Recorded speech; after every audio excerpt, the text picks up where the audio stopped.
Өнөөдөр хамгийн хүндрэлтэй байгаа нэгэн салбарын тухай би та бүхэнд дуулгая. Тэгээ та бүхнээс асууя. За өнөөдөр Монгол улсын эдийн засгийн амин судас болсон барилгын салбарын хамгийн олон хүн ажилладаг, хамгийн их мөнгө өргөдөг, хамгийн их олон компаниуд хамтран ажиллаж энэ салбарыг бий болгодог салбар маань өнөөдөр маш хүнд байдалд орж байна. За энэ юунаас вэ? Хятадын компаниудын төрөлд Хятадын эдийн засаг тэндээс хаарсан. За Хятадын компаниуд, барилгын компаниуд нь ажилгүй болсон. За тэд урд нь бол Монголыг тоодгүй байсан бол өнөөдөр бүгд ороод ирлээ. Их баг гэхгүйгээр. За тэгээ орж ирэн шууд 100% баартар гэдэг юм ярьсан. За энэ бол одоо өнөөдөр Монголын барилгын энэ салбарыг унгаах хэмжээнд ирчлээ. Одоо 300-400 хүнтэй компаниуд байна.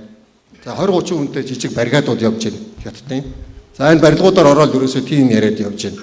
За гэтэл өнөөдөр энд Монголын барилгын салбар гэдэг чинь юу вэ? Энэ чинь хэдэн жилийн өнөөдөр энэ жил удахгүй 100 жилийн түүхээ тэмдэглэж байгаа.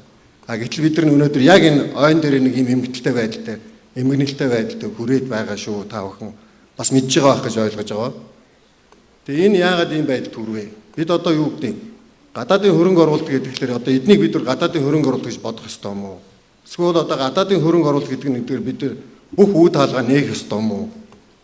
Эсвэл гадаадын хөрөнгө оруулалт гэдгээр дотоодын үйлдвэрлэл энэ хөрөнгө оруулалтаа бид нар үл тоож одоо хаях юм уу? Энэ үнэхээр хүнд асуудал байгаа шүү. Энд маш олон компаниуд байгаа, хамрагдж байгаа.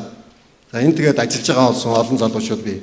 За энэ залуучууд ажилгүй бол яах вэ? Гадагшаа явах уу? Яаж амьдрах уу? Тэрний ар гэрэл нь юу болох вүлээ? За тэгээд нөгөө Монгол улсад төлдөг татвар дураамж, нийгмийн даатгал маань юу болох вүлээ?